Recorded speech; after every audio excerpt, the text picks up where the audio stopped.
السلام عليكم.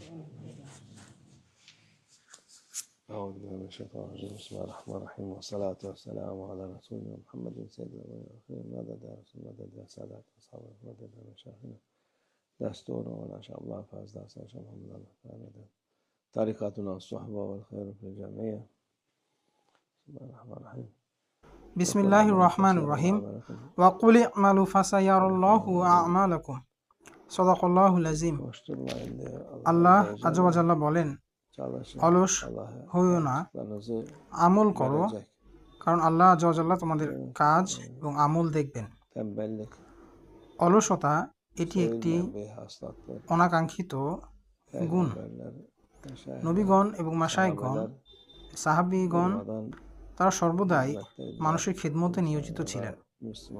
তারা ইনসানের এবং মুসলমানদের খেদমত করার জন্য অবিরামভাবে কাজ করেছেন।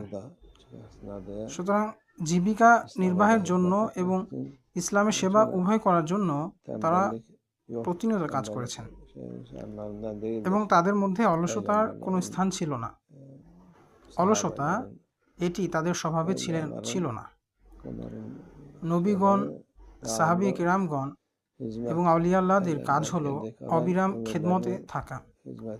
তাদের জীবন জুড়ে তারা সাধ্যমতো খেদমত করেছেন, যা তাদের মৃত্যুর পরও মানুষের উপকার করছে। এর অনেক উদাহরণ রয়েছে যে অনেক আলেম আছেন,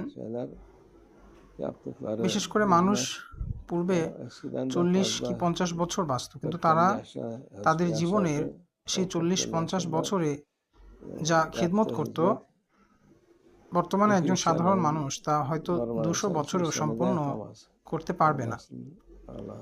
এটি কিভাবে এমনটি হলো?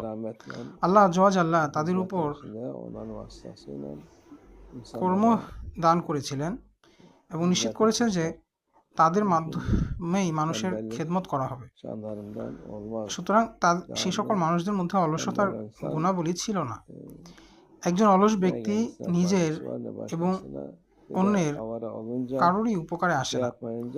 আর যখন কোনো ব্যক্তি অলস থাকে, কোনো কিছুই করে না, শয়তান তাকে বেশি আক্রমণ করে। তাকে ওয়াসওয়াসার মাধ্যমে বলে, তুমি কি করবে, এটা করো, ওটা করো, এবং এভাবে তাকে পাপের দিকে নিয়ে যায়। যদি কোনো ব্যক্তি কাজের মধ্যে থাকে, শয়তান সেটি করার সুযোগ পায় না। অতএব অন্য একটি আয়াতে আল্লাহ আযজা ওয়া জাল্লা বলেছেন, ফাইজা ফারাগতা ফানসাব ওয়া ইলা রাব্বিকা ফারগাব, অর্থাৎ তোমার সমস্ত কাজ শেষে, যখন কাজ শেষ করবে তখন আল্লাহর ইবাদতের জন্য তোমরা দাঁড়াও। এর অর্থ হলো, আপনার ইবাদতের হোক অথবা দুনিয়াবি কোনো বিষয় হোক, সর্বক্ষেত্রে আপনি কাজ একটি শেষ করে অপরটি শুরু করবেন, এবং এই সকল কিছুই মূলত আল্লাহ আযজা ওয়া জাল্লা এর সন্তুষ্টির জন্য করা হয়। তবেই তা সওয়াব হিসেবে আল্লাহ আযজা ওয়া জাল্লা লিপিবদ্ধ করবেন।